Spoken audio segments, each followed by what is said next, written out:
Section 2.5, Interpreting Graphs. The first step in every investigation of data is to make an appropriate graph, and the two things you want to be on the lookout for there is, first of all, you have to decide whether you've got numerical or categorical data, because that's going to lead you to the graphs that you have at your disposal to create. And you want to pay attention then to the center, the shape, and the spread that your graph then shows once you've got it created. A well-designed graph can help to discover patterns and trends and can clearly communicate those with others. That's why we like to create them. They can help us to communicate quickly back and forth about what's going on. However, we have to be very careful because our eyes can play tricks on us, and manipulative people can take advantage of that and use graphs to give false impressions. So this can be done on purpose, which happens a lot, honestly, in the daily news. People will manipulate their graphs to give off different impressions to make you feel one way or the other, or to make you believe one thing over the other. But it can also be done by complete accident. So these are things that you want to be careful that you don't accidentally do that would make your graphs then confusing or manipulative and giving false impressions.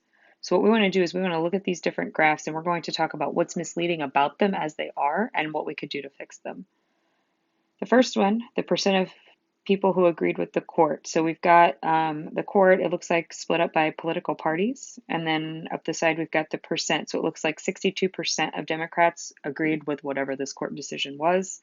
54% of Republicans agreed, and also 54% of independents agreed. It's a nice, easy to read, it appears, bar graph here. But one thing I'm noticing immediately is a very common misleading tactic, and it's when you don't start your y-axis at 0.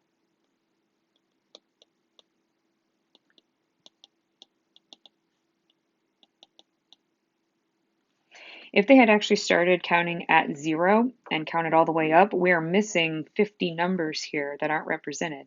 And had they done that, what would happen is they've skewed this look, so it looks like way more Democrats agreed with the decision than Republicans or independents. But really, in all reality, 62% versus 54%, they aren't really that different.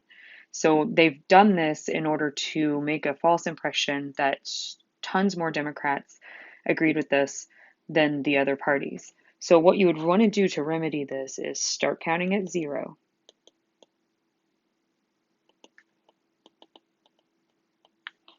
To show that the differences really aren't that great.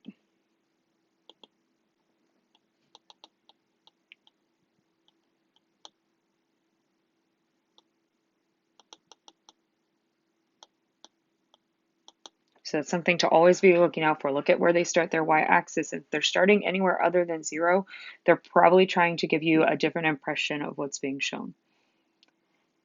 Okay, part B, we have trash, and we have years. We have 1960, 1980, and 2000, so 20-year increments there. And up the side, we have 0, 50, 100, 150, and 200. I honestly see a ton of things wrong with this graph. I don't see any labels over here. What does this mean? Is that 50 tons, 50 gallons, 50 what? I also don't know, what are we talking about here? Trash that was accumulated, trash that was collected. The labels here are either missing or not very helpful, so we need some of those for sure. We need to put some back on. And one thing this graph is using as a tactic is it's using these images. The icons or the visuals of the garbage cans make it very difficult, first of all, to interpret where is the top of that. Is the top of this top little stinky fly up here, is that where the top of this is? Or is the top of this at the top of this box that's in here? Or is it the top of the can? What out of this image technically represents the top? So the icons are confusing. Where is the top is one of my questions. And also another reason why people will use icons, well, they're eye-catching, so that's why they want to use them. But the downfall is that our eyes are drawn to the areas of these, not just their heights. So from here to here, the area of that image probably doubles. So it looks like it's double the amount. However, maybe the height-wise, maybe it isn't really doubled. Now that kind of might be, but again here, maybe this looks like it's doubled yet again. However, it's only going from 100 and something to maybe 120 maybe to 170. So it's not doubling. But with images, that is the downfall, is that um, we see areas, not heights, when we look at the images. So what should they do here? They should use bars instead.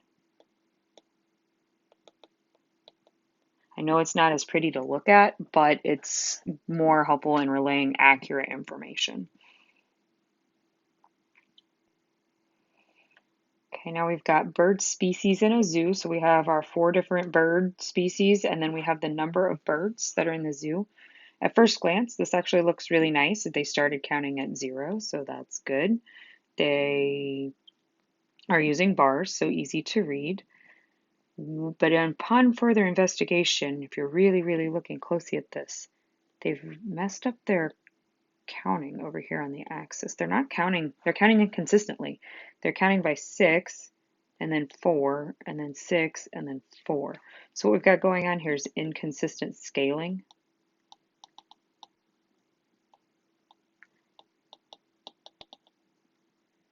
So they should change that by count by constant amounts.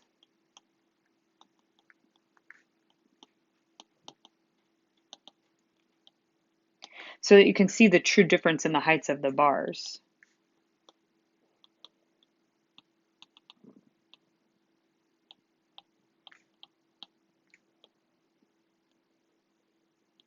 Because perhaps they are doing this, maybe it was an accident again, or maybe it's on purpose to skew our thinking into thinking perhaps that the parrot and the sparrow are much more than the other ones, or perhaps they were trying to scale it back to make it look like there wasn't as much of a difference. I'm not really sure why they would be doing that, but that's definitely making the visual here off from what's truly happening.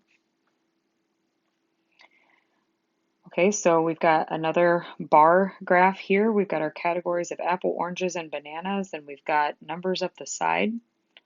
Now, this one again is missing labels. I don't know what these mean. There's no title. So again, is this literally standing for 1, 2, 3 apples, oranges, or is this one box of apples, one bag of apples, one, I don't know what this means. So that's confusing, the labels.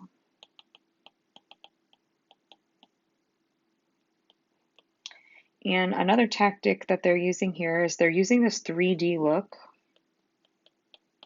but it's almost just as bad as trying to use the icons. They're trying to be fancy, but it makes it very difficult to tell where is the top of this bar. Is the top of this here, or is the top of this here? I don't know whenever you're doing 3-dimensional. Plus, it just makes it very hard to follow over. You have to try to do around that edge.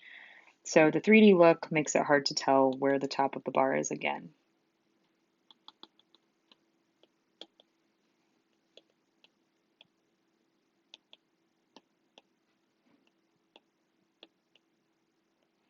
So they should just go back to regular bars.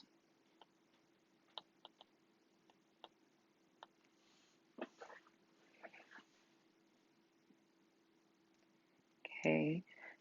One more here. We've got average salary for adjunct professors at 4 different colleges. So we've got our 4 different colleges here. Nice simple bars. But again, we have no scaling on the y-axis whatsoever. So that is extremely terrible. Really, other than that, this one's fine, but I have no idea how to compare these. They look like a lot of them are fairly close, but depending on what they're counting by, this Central College might actually be quite a bit higher than this, depending on what this scaling is. Okay, then the last graph we have to look here is very visually pleasing. It looks very nice, this pyramid with the percentages in it. Funds, bonds, stocks, and cash, and they've got the percentages there, so it looks really nice. But the 3D idea is tricky again because honestly, they've got this and this representing almost exactly the same amount. However, in my mind, visually, the area of this bottom area looks huge compared to this up here. So the top and the bottom, to me, I'm confused by the fact that they're representing about the same percentages.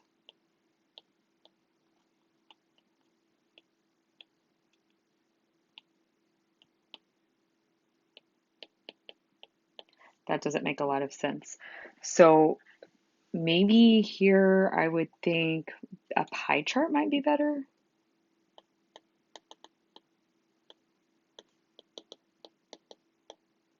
Since they're comparing parts of a whole, it looks like it's someone's whole stock portfolio